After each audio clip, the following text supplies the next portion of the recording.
শিবিরের রাজনীতিটাই ভবিষ্যতে জাতীয় রাজনীতির জন্য একটা উদাহরণ হবে। আমান আজমি, বাশা আরমান, মাইকেল চাকমা, এদের তাদের নাম কথাই ধরে বলছেন। নাম ধরে আমরা বলি যে এদেরকে ছাড়তে হবে, নাহলে আমরা ভিতরে ঢুকবো। জিয়া নামটাকে বা জিয়ার ইতিহাস ঐতিহ্যটাকে মুছে ফেলার একটা ষড়যন্ত্রের অংশ। বেগম খালেদা জিয়া একটা ঐতিহাসিক ব্যক্তিত্ব বাংলাদেশের ইতিহাসে, নিঃসন্দেহে। এবং তার যে পলিটিক্যাল ক্যারিয়ার বলতে হবে বা ব্যক্তিত্ব, উনি স্বাধীনতার ঘোষকের স্ত্রী, সেনাপ্রধানের স্ত্রী, প্রেসিডেন্টের স্ত্রী এবং 3 বার প্রধানমন্ত্রী। এবং এই মুহূর্তে আমি মনে করি যে সকল দল মত নির্বিশেষে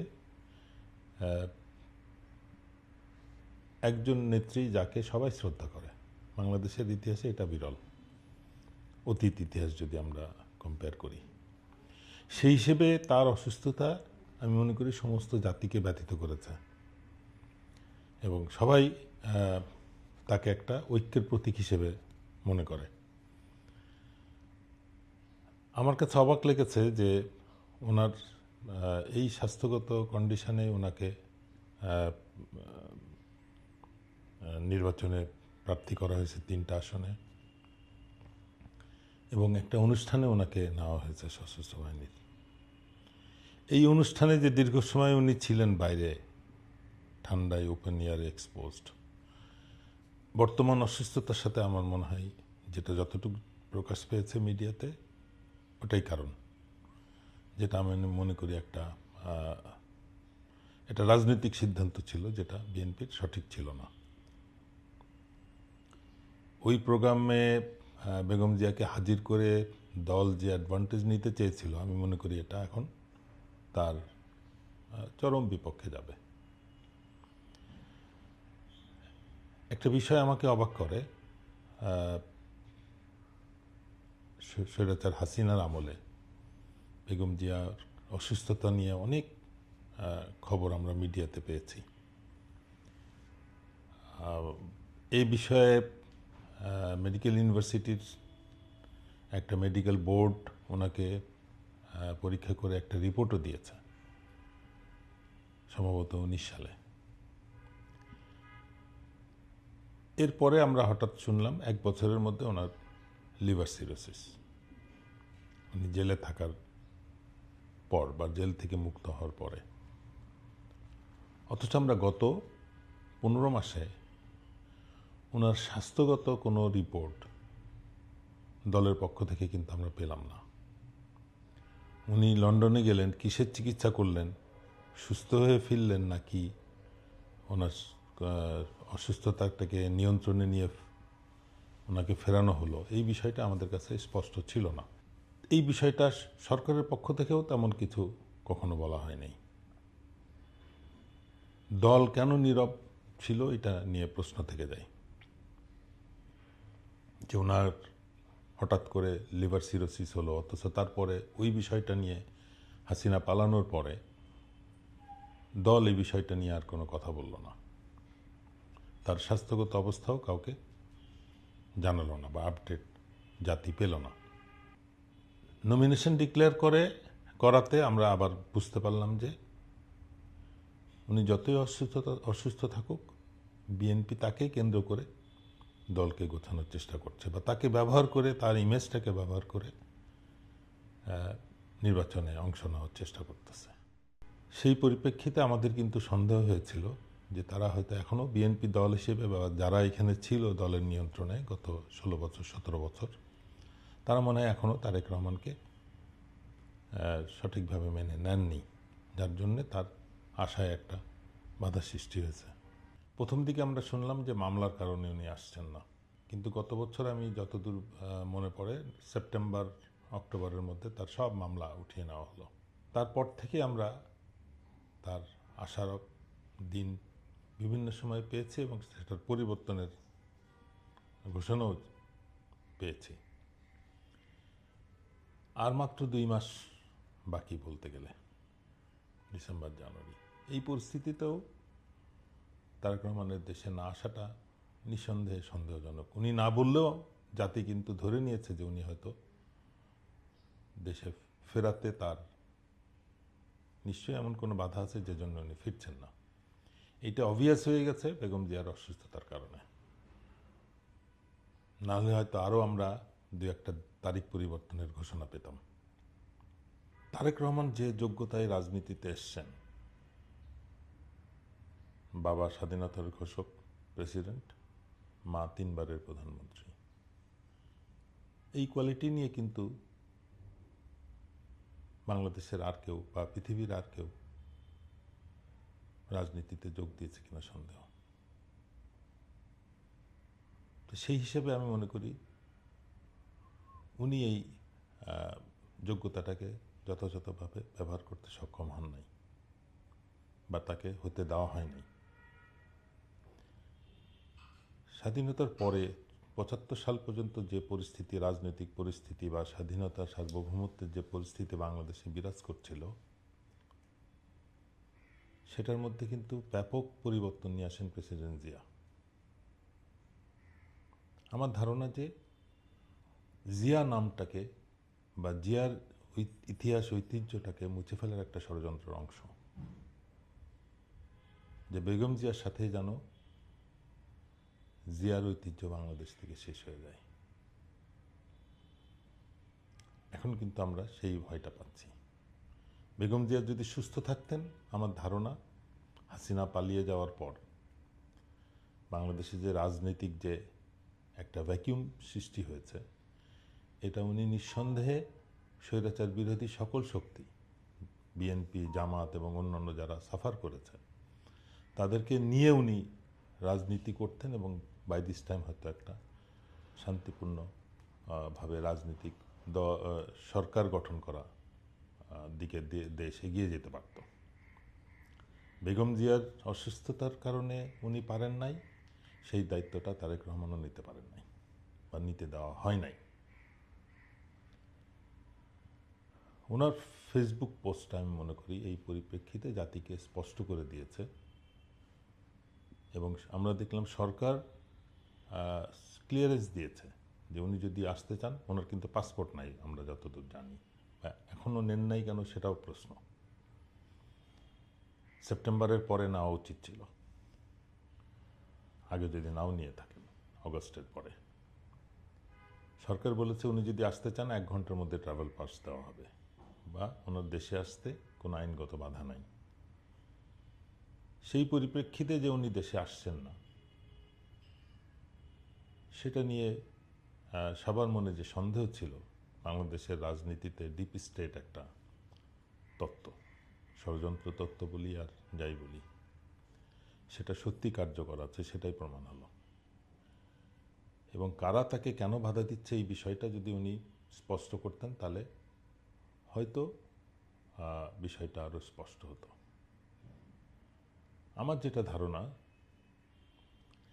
বেগম জিয়ার অসুস্থতার খবরে উনি কোনো রকম বাধা বিপত্তি কোনো কিছু চিন্তা না করে যদি উনি প্লেনে উঠে দেশে চলে আসতেন,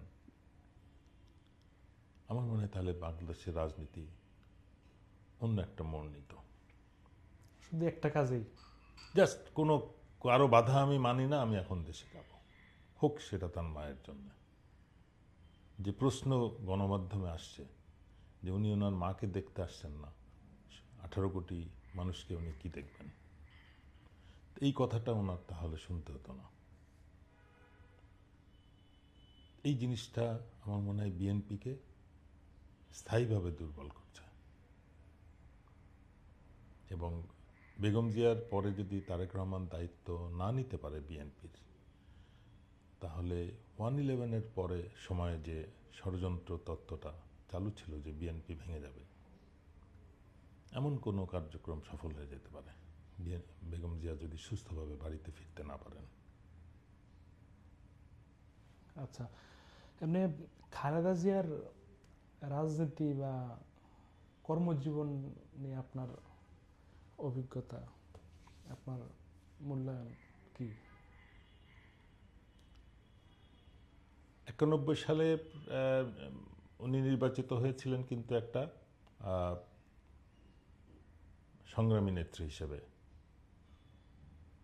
আন্দোলন করে এরশাদকে পতন ঘটিয়ে উনি যখন নিয়েছিলেন, যদিও তখন আওয়ামী লীগ নিশ্চিত ছিল যে তারা ক্ষমতায় আসবে জনগণের ভোটে, কিন্তু তখন বিএনপি নির্বাচিত হয়েছিল, যদিও তারা নিজেরাই হয়তো আশা করছিল না। সেই থেকে কিন্তু খালেদা জিয়াকে আমরা রাজনীতিতে দেখেছি।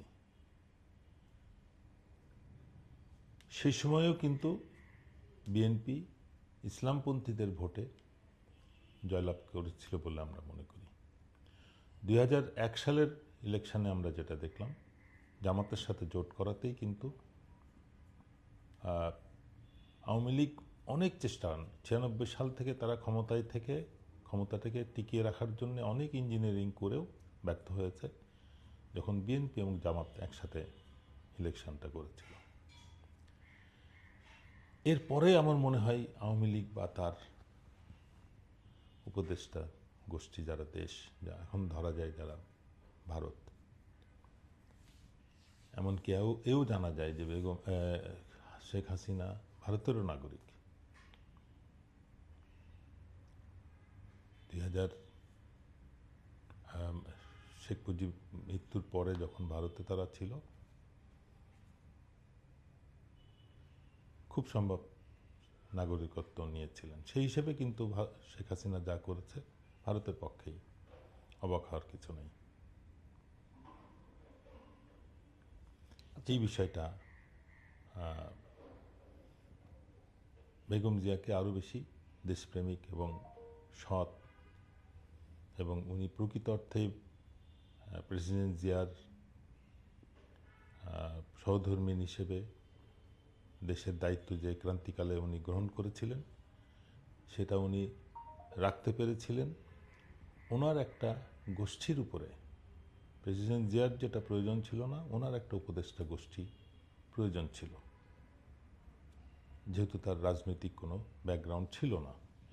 সেই পরিপ্রেক্ষিতে আমি মনে করি 2006 সালের যে ব্যর্থতা, 1-6-এর মধ্যে রাজনৈতিক যে ব্যর্থতা ছিল, তার উপদেষ্টারাই তাকে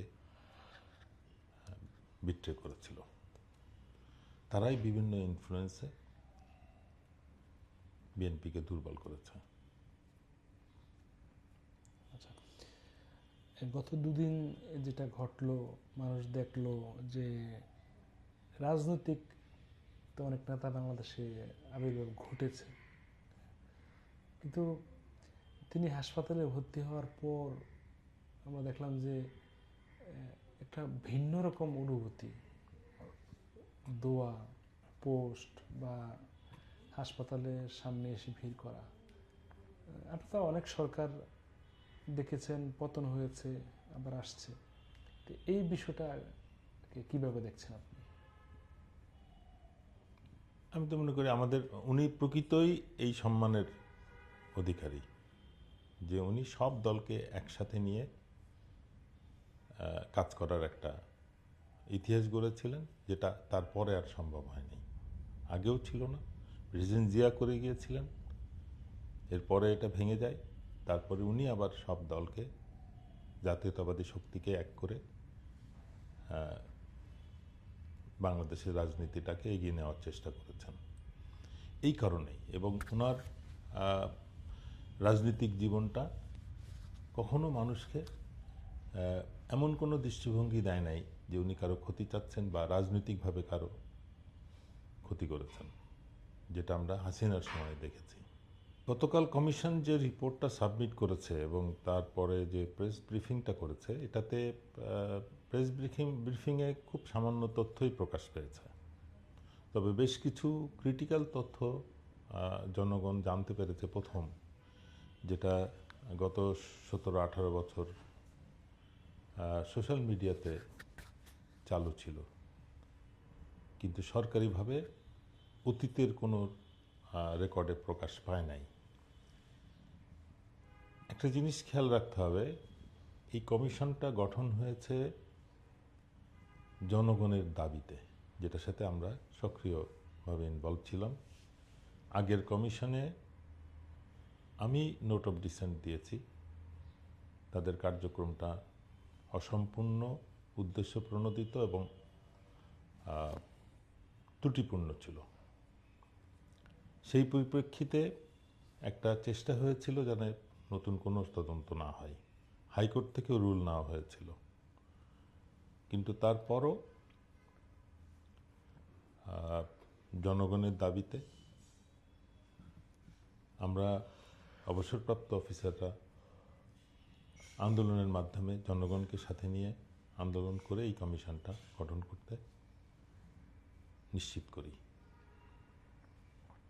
একটা জিনিস মনে রাখতে হবে,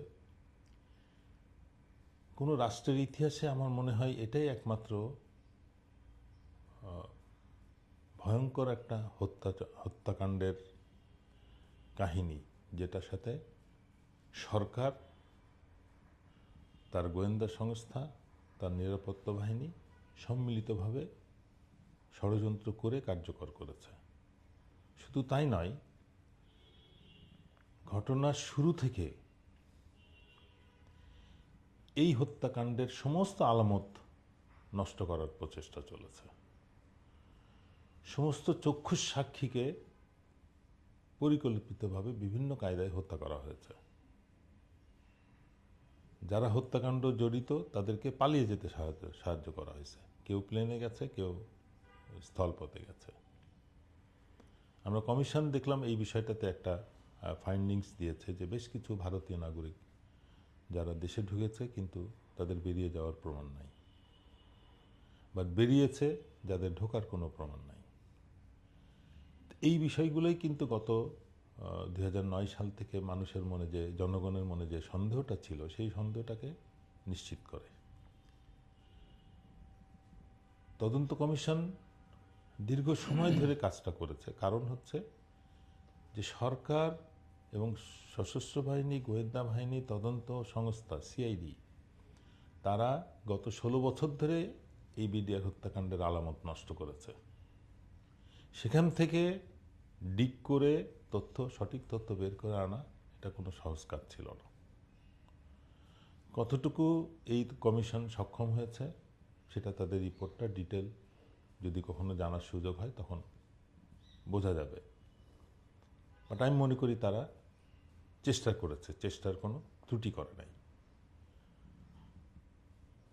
আমার দৃষ্টিতে যেটা ছিল যে এই ধরনের হত্যাকাণ্ড সম্ভব ছিল না যদি সশস্ত্র বাহিনী বা সশস্ত্র বাহিনীর যে সমস্ত অফিসার গোয়েন্দা বাহিনীতে কাজ করেছে জেনারেল তারিক সিদ্দিকের নিয়ন্ত্রণে, তাদের সক্রিয় সহযোগিতা এবং পরিকল্পনা ছাড়া এই হত্যাকাণ্ড সম্ভব ছিল না। সেই বিষয়টা তদন্ত কমিশন কতটা স্পষ্টভাবে উদ্ঘাটন করতে পেরেছে সেটা নিয়ে প্রশ্ন রয়ে গেছে।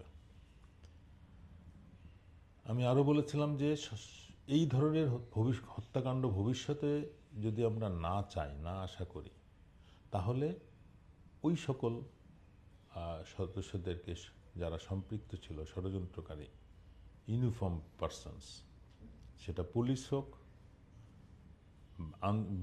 বিডিআর হোক বা সশস্ত্র বাহিনীর হোক, তাদেরকে যদি আইনের আওতায় না আনা যায়। এই বিষয়ে আইসিটিতে কিন্তু অলরেডি একটা মামলা আছে। তদন্ত কমিশনের রিপোর্ট কিন্তু ওই মামলাটাকে আরও সহজ করে দিল। আমি আশা করব আইসিটি এখন ওই মামলাটাকে এগিয়ে নিয়ে যাবে এই তদন্ত কমিশনের রিপোর্টের ভিত্তিতে। আমার ধারণা ষড়যন্ত্রের সূচনা থেকেই সশস্ত্র বাহিনীর কিছু সদস্য ইনভলভ ছিল। তো সুতরাং তাদেরকে বের করে, যেহেতু তারা এখনো আইনের আওতার বাইরে রয়েছে, সেনা আইনেই তাদের বিচার করা উচিত, তাহলে সেটা দ্রুত কার্যকর সম্ভব হবে। কিন্তু এখানে আমার প্রশ্ন রয়ে গেছে, বর্তমান যে সেনা প্রশাসন আছে তাদের দ্বারা নিয়ন্ত্রিত যদি কোনো কোর্ট মার্শাল হয়, তাহলে আমরা যেরকম দেখলাম কর্নেল ইমরানকে জুলাই আন্দোলনে সরাসরি হত্যা করার জন্যে 6 মাসের জ্যেষ্ঠতা হরণ করা হয়েছে, এদেরকে হয়তো ওইভাবে বিচার করা হবে। সুতরাং সে ব্যাপারেও আমাদের সতর্ক থাকতে হবে। দ্রুত কোর্ট মার্শালে বিচার করতে হবে, কিন্তু সেখানে কোর্টকেও প্রফেশনাল সৎ, দেশপ্রেমিক হতে হবে এবং যারা নির্ভয়ে রায় দিতে পারবে। সশস্ত্র বাহিনী এবং দেশের স্বাধীনতা সার্বভৌমত্ব রক্ষার স্বার্থে যারা যে কোনো মূল্যে সিদ্ধান্ত দিতে কোনো কুণ্ঠাবোধ করবে না, তাদেরকে দিয়ে কোর্ট গঠন করে যদি বিচার করা হয়, তাহলে আমি মনে করি এই জঘন্য অপরাধের একটা বিচার হবে। সশস্ত্র বাহিনী তার হারানো সম্মান ফেরত পাবে, দেশ বা জনগণ আবারও সশস্ত্র বাহিনীর উপর আস্থা রাখতে পারবে যে এই বাহিনী ভবিষ্যতে দেশের স্বাধীনতা সার্বভৌমত্ব নিয়ে আর কোনো রিস্ক ক্রিয়েট করবে না। এই তদন্ত মাধ্যমে বা সংবাদ সম্মেলনের মাধ্যমে নতুন যে তথ্য জানা গেছে আর কি, যে জেনারেল মইনু আহমেদের একটা স্টেটমেন্ট প্রকাশ হয়েছে, সেখানে বলা হয়েছে যে ভারতের হামলার আশঙ্কা ছিল আর কি।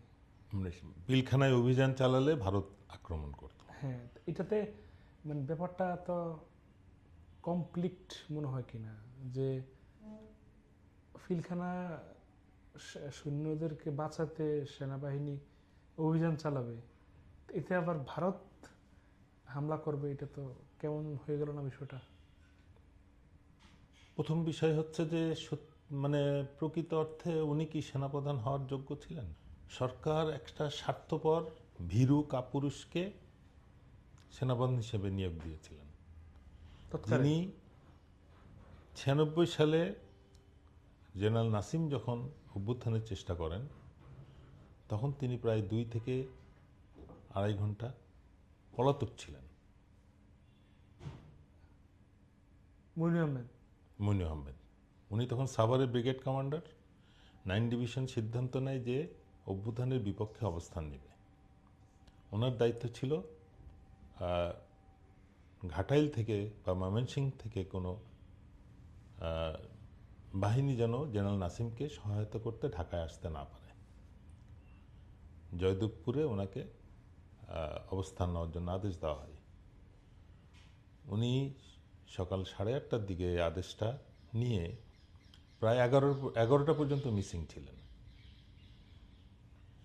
এই বিষয়টা যদি সরকার বিবেচনা করতো, তাহলে আমি মনে করি যে পরবর্তী যে সরকার এসেছিল, প্রথম তার বিচার করে শাস্তি দেওয়া উচিত ছিল। কারা জেনারেল নাসিমকে সহায়তা করেছিল বা সেইখানে কাদের কি রোল ছিল। তো সেরকম একটা সেনাপ্রধান উনি কথাটা বলেছেন, একটা দেশের মধ্যে আর একটা বাহিনী প্রবেশ করা অত সহজ বিষয় না। কিন্তু জেনারেল মঈন তো নিজেই জানতেন যে ভারতীয় বাহিনী যদি ঢোকার চেষ্টা করতো, উনি তো বাধা দিতেন না। উনি যেভাবে বিডিআরের সামনে তার বাহিনীকে রেখে আদেশ না দিয়ে অক্ষম করে রেখেছিলেন 30 ঘন্টা, ভারতীয় বাহিনীও যদি ঢাকা এয়ারপোর্টে বা স্থলপথে বাংলাদেশে ঢোকার চেষ্টা করত, তাহলেও সেনাপ্রধান বা সশস্ত্র বাহিনীর কোনো বাধা না থাকার কারণেই হয়তো তারা ঢুকতো। বাট সেটাও আমি মনে করি একটা অবাস্তব কল্পনা এবং রীতিমতন একটা সেনাপ্রধানের জন্যে লজ্জাস্কর একটা বক্তব্য। মানে এর সাথে প্রশ্ন তো ইজিলি আসতেই পারে যে ভারত কেন হামলা করতে চাইবে? সেটাই তো প্রশ্ন। সেটাই আমি মনে করি কমিশনের সেই প্রশ্নটাই করা প্রয়োজন ছিল। তুমি সেনাবাহিনী প্রধান, তোমার কি অবস্থান হতো ভারত যদি ঢুকত? ভারত তো আর স্থলপথে ঢুকতো না, তারা হয়তো কোনো ছত্রিশ সেনা নিয়ে আসার চেষ্টা করত। তখন সেনাবাহিনীর এই ক্ষমতা কি ছিল না তাদেরকে আটকানোর? উনি কোন দৃষ্টিভঙ্গিতে বললেন যে 71 সালে তারা চলে গেছে, এবার যেত না?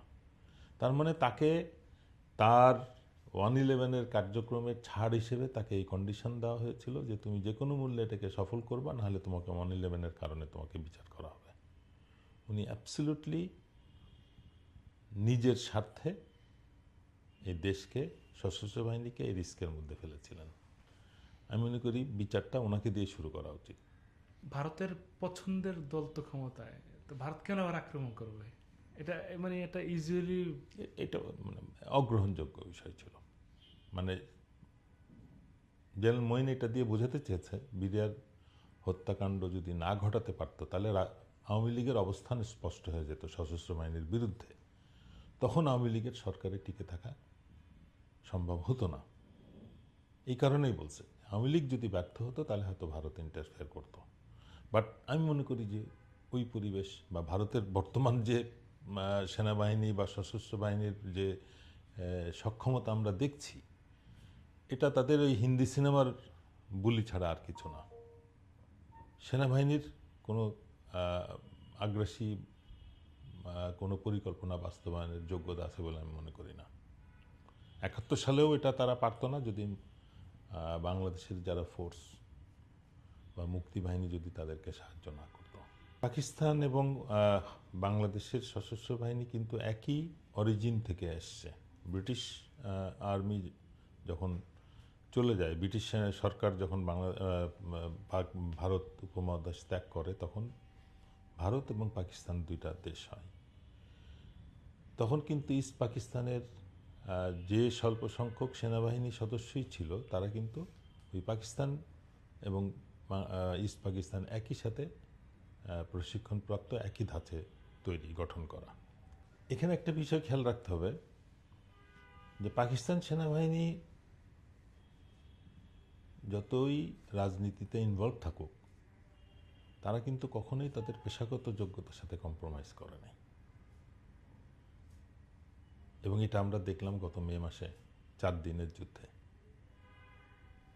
তাদের অনেক বদনাম আছে, তারা ব্যবসা করছে, তারা রাজনীতি করছে, দেশ চালাচ্ছে, গণতান্ত্রিক সরকারকে উৎখাত করছে। এই ব্যাপারে যদি আমি কোনো মন্তব্য না করি, অ্যাটলিস্ট সেনাবাহিনী, সশস্ত্র বাহিনী হিসেবে তারা তাদের দক্ষতা শুধু দক্ষিণ এশিয়া না, আমি মনে করি ভবিষ্যৎ যুদ্ধের ব্যাপারেও, যে যুদ্ধ এখনো হয় নাই বা হতে পারে, সেই যুদ্ধের কার্যক্রম সম্পর্কেও তারা তাদের যোগ্যতা এবং সাহসিকতা দেখিয়েছে, যেটা বাংলাদেশে হয় নাই।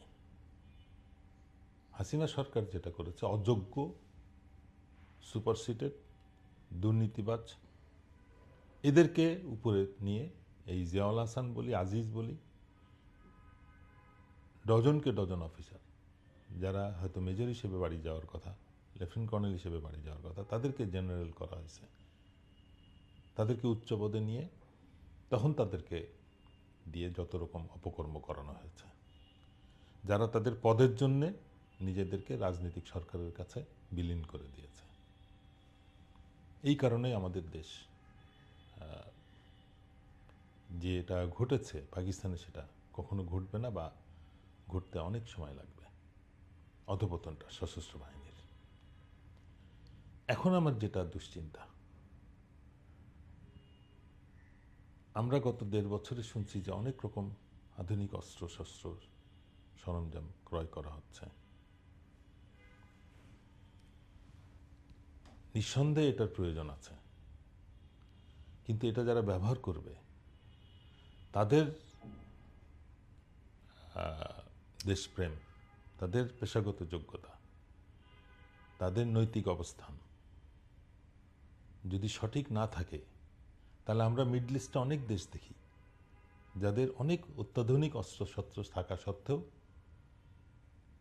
তারা কোনোরকম, ইসরায়েলি বলি বা ইরাক যখন আক্রমণ করে, তারা তাদের সক্ষমতা দেখতে পুরোপুরি ব্যর্থ হয়।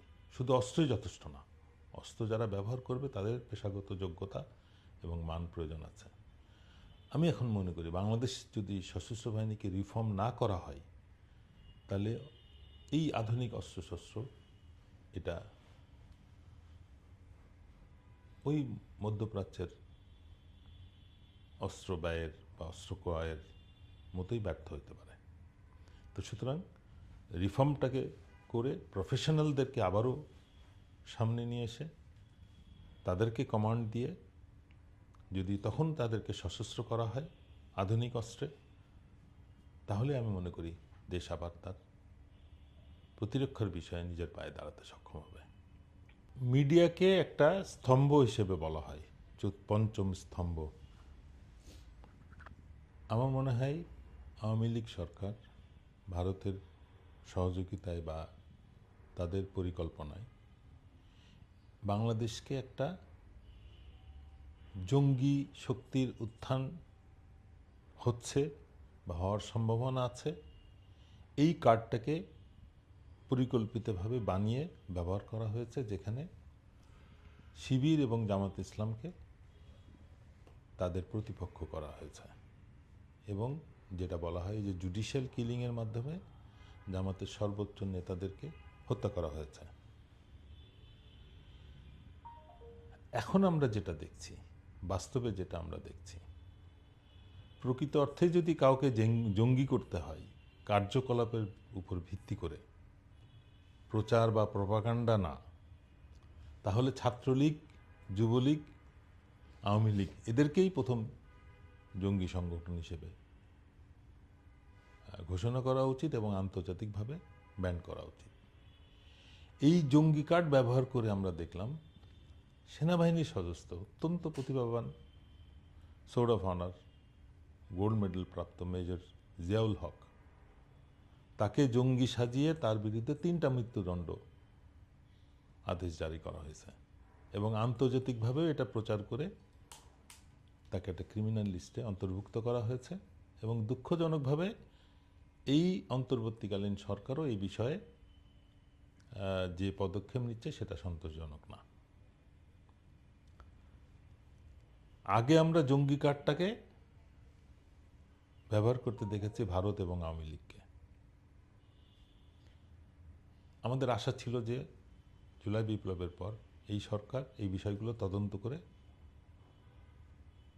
এই কলঙ্কমুক্ত দেশকে করবে, বাট কোনো অজ্ঞাত কারণে এই সরকারও দেখলাম এই বিষয়টা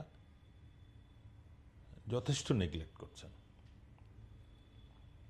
এই বিষয়ে আমরা কয়েকজন সামরিক বাহিনীর অফিসার, অবসরপ্রাপ্ত আইন উপদেষ্টা এবং স্বরাষ্ট্র উপদেষ্টার সাথে সরাসরি সাক্ষাৎ করেছে।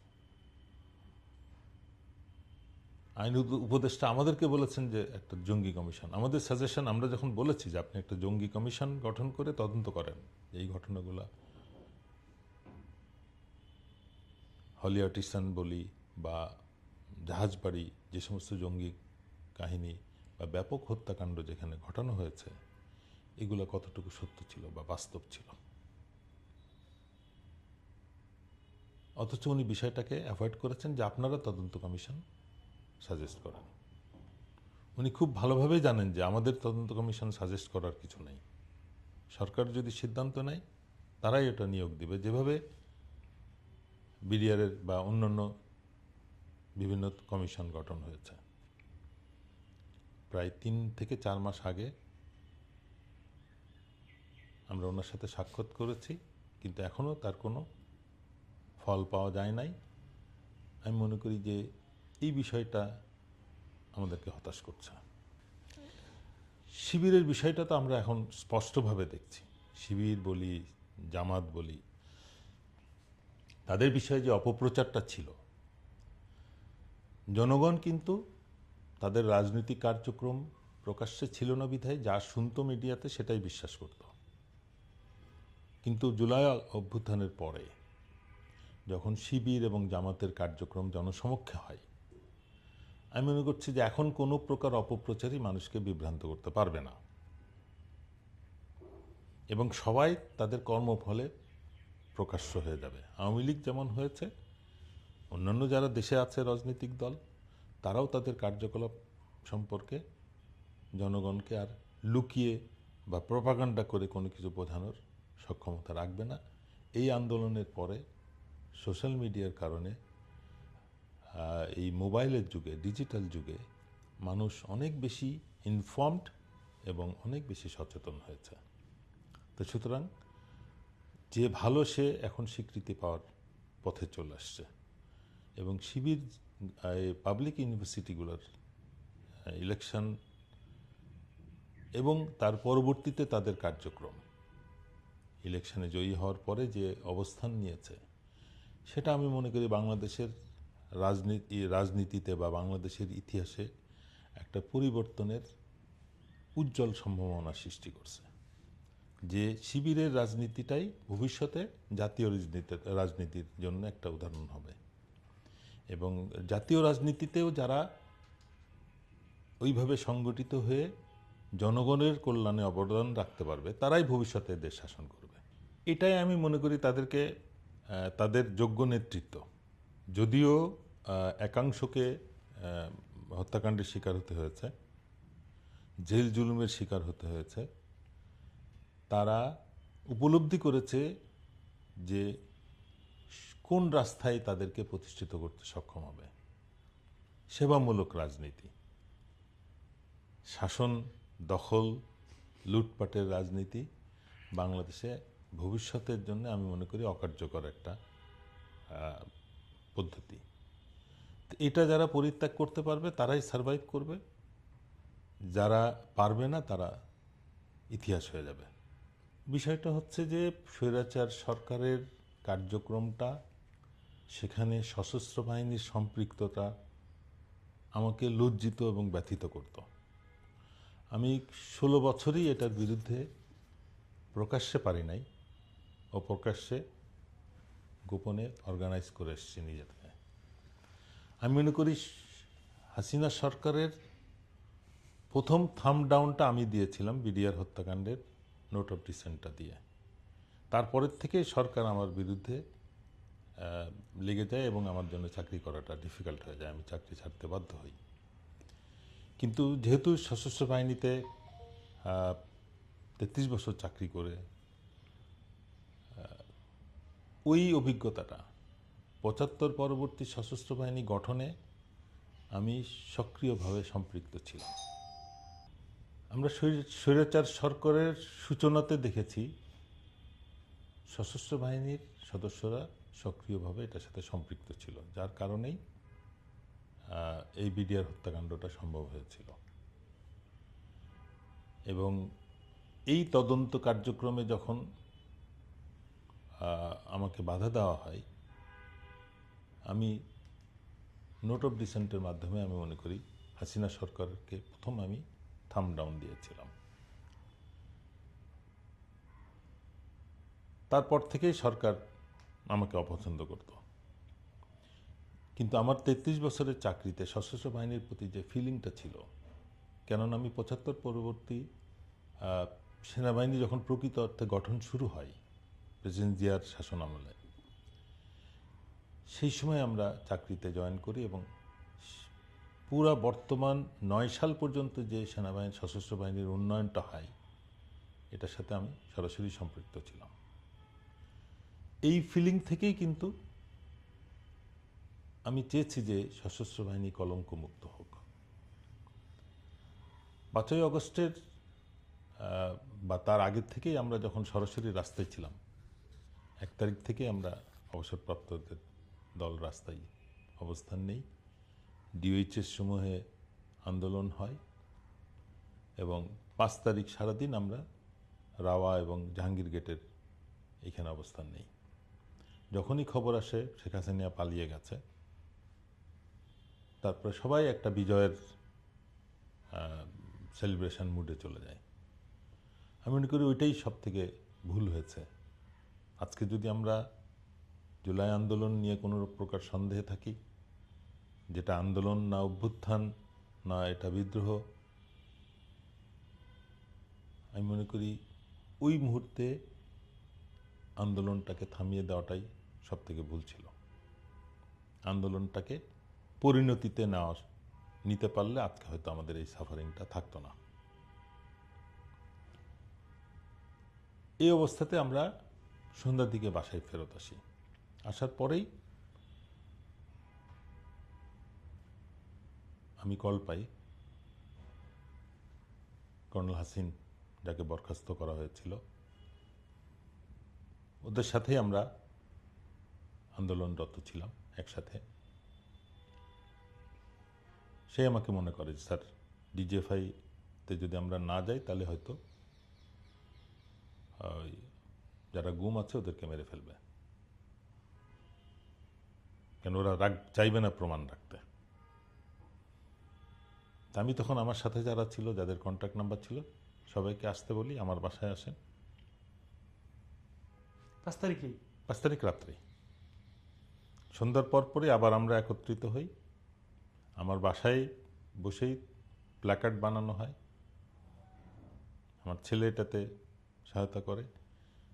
5 তারিখ সারাদিন আমার স্ত্রী আমার সাথে ছিল, আমরা রাস্তায় ছিলাম। আমরা 8টার মধ্যে আমরা ডিজিএফের সামনে অবস্থান নিই 5 তারিখে? 5 তারিখ রাত্রে। এবং যখন অন্যান্য অনেকেই খবর পেয়ে ওখানে হাজির হয়, ওখানে কিন্তু তখন পুরোপুরি এপিসি ছিল, সশস্ত্র গার্ডের ইয়েতে ছিল, ওদের সামনেই আমরা অবস্থান নিই এবং নাম ধরে বলি যে এদেরকে মুক্ত করতে হবে, যাদের জীবিত থাকার প্রমাণ ছিল আমাদের কাছে। তারা কেউ কিন্তু আমার আত্মীয় ছিল না, মানে একজন হয়তো আমার সহকর্মী ছিল। মানে আমি যদি একটু বলি যে আমান আজমি বা জামাতের নেতার যে সন্তান বেশা আরমান বা যারা আছে, মাইকেল চাকমা, চাকমা, হ্যাঁ, এদের তাদের নাম কথাই ধরে বলছি। এদের নাম ধরে আমরা বলি যে এদেরকে ছাড়তে হবে, নাহলে আমরা ভিতরে ঢুকবো। Oh my God! তো ওই পরিস্থিতিতে তখন ডিজিএফআই বঙ্গভবনের ভিতরে ছিলেন এবং তারা আমাদেরকে আশ্বস্ত করে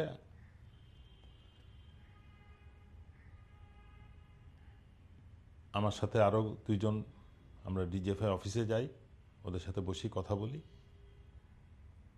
যখন সেনাপ্রধান দায়িত্ব নেয় যে হ্যাঁ তাদেরকে মুক্ত করার নিশ্চয়তা দেওয়া হবে,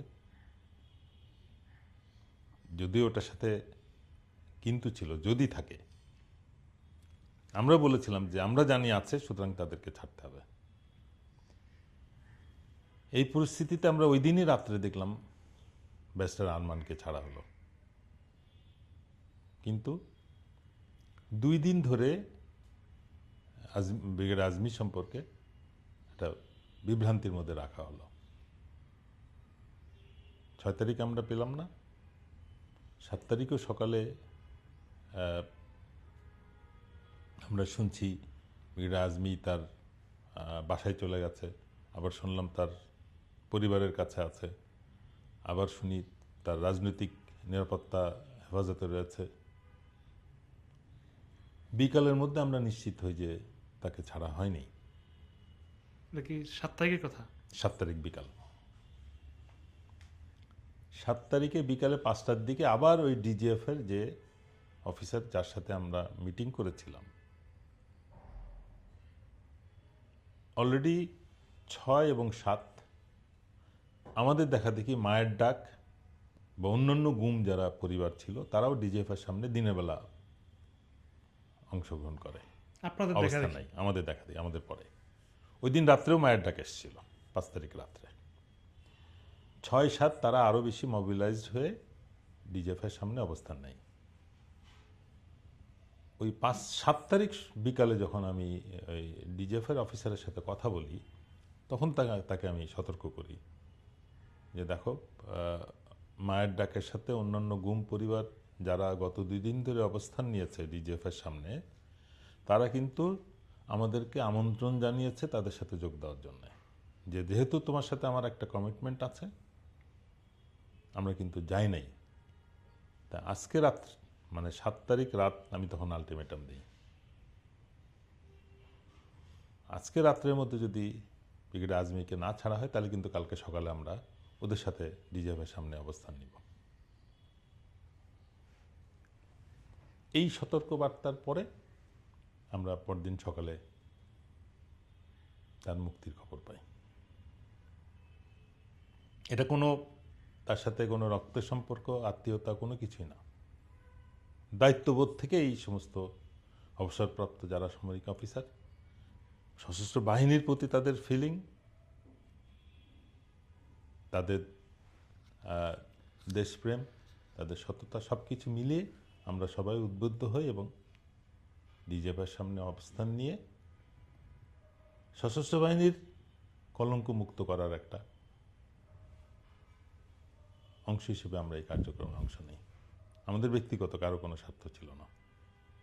কিন্তু এই বিষয়গুলো তো প্রায় 1.5 বছর হয়ে গেল মিডিয়াতে আসে নাই বা জনসাধারণ তো জানে নাই, মানে কারণ কি ছিল, জানতে দেওয়া হয় নাই আমি তো মনে করি মিডিয়া এখনো হাসিনারই নিয়ন্ত্রণে আছে, বা হাসিনার যারা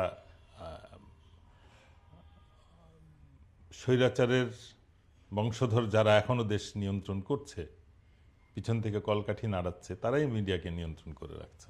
আর একটা বিষয় হলো যে আমরা তো দেখেছি যে 7 তারিখ বা 8 তারিখে পরিবারের জিম্মে ওনারা আসছে, গুমের শিকার যারা ছিল, কিন্তু আসল ঘটনা তো আসলে দেশবাসী জানে না, যেটা জানে না। মানে আপনাদের কারণে বাধ্য হয়েছে এগুলো ছাড়ার জন্য। আমাদের যদি কোনো ব্যক্তিগত স্বার্থ থাকতো, আমরা যদি এটাকে রাজনৈতিকভাবে ব্যবহার করতাম, তাহলে হয়তো জনগণ জানতে পারতো। আমরা এটা জাস্ট দায়িত্ব হিসেবে পালন করেছি এবং নিশ্চিত করেছি মাত্র। আর একটা বিষয় হচ্ছে যে তাদেরকে তো বিভিন্নভাবে উদ্ধার হওয়ার ঘটনাটা, এটা কেন হলো? এটা তারা দেখাতে চেয়েছে যে তারা আসলে কোনো গোয়েন্দা সংস্থা বা আইন শৃঙ্খলা বাহিনীর নিয়ন্ত্রণে ছিল না। তারা কোনো ব্যক্তিগত কারোভাবে কারো কাছে জিম্মি, সন্ত্রাসী বাহিনীর কাছে জিম্মি ছিল, তাদেরকে মুক্ত করা হয়েছে। এটা জাস্ট একটা নাটক, আর কিছু না। বাট সবাই জানে যে তারা কোথায় ছিল, বাট অ্যাটলিস্ট সশস্ত্র বাহিনীর সদস্য যারা, তারা জানে। আচ্ছা, আমি মনে করি যে শুধু এই পরিচিত 3 জনই না, আরও অনেকেই গুম থেকে মুক্ত হয়েছে, যারা তাদেরকে হয়তো হুমকি দেওয়া হয়েছে তারা মিডিয়াতে আসলে তাদের আবার ক্ষতি করা হবে, এই জন্যই তারা নীরব রয়েছে। বাট আমার ধারণা যে 5 তারিখের পরে আর যারা জিম্মি ছিল তাদেরকে ছেড়ে দেওয়া হয়েছে, এবং সেটা 3 জন না, সেটা 30 জন হতে পারে, 50 জন হতে পারে, 100 জন হতে পারে, বিকজ বিভিন্ন জায়গায় তারা আটক ছিল। আচ্ছা, কিন্তু এখানে আরেকটা বিষয় যে শুধু যে আমান আজমি বেশা আরমান তা না, একেবারে সাধারণ মানুষও কিন্তু শিকার হয়েছে। মানে এগুলোর কারণটা কি বুঝলাম না, মানে একেবারে আমরা যেটা শুনেছি জামালপুর বা বিভিন্ন জায়গা থেকে একেবারে সাধারণ মানুষকে, দেশব্যাপী মানুষকে টেররাইজ করার উদ্দেশ্য ছিল। কোনো রকম সরকার বিরোধী কোনো রকম আলাপেই যেন কেউ না আসে, কার্যক্রম তো দূরের কথা। যে কেউ ফেসবুকে বা সোশ্যাল মিডিয়াতে কোনো কথা বলতো বা কোনো পোস্ট দিত, তাদেরকেই ধরে কঠোর এরকম নির্যাতনমূলক পরিবেশে নেওয়া হতো, যাতে অন্যরা সতর্ক হয়। এটাই রিপ্রেশন বা বলা হয়।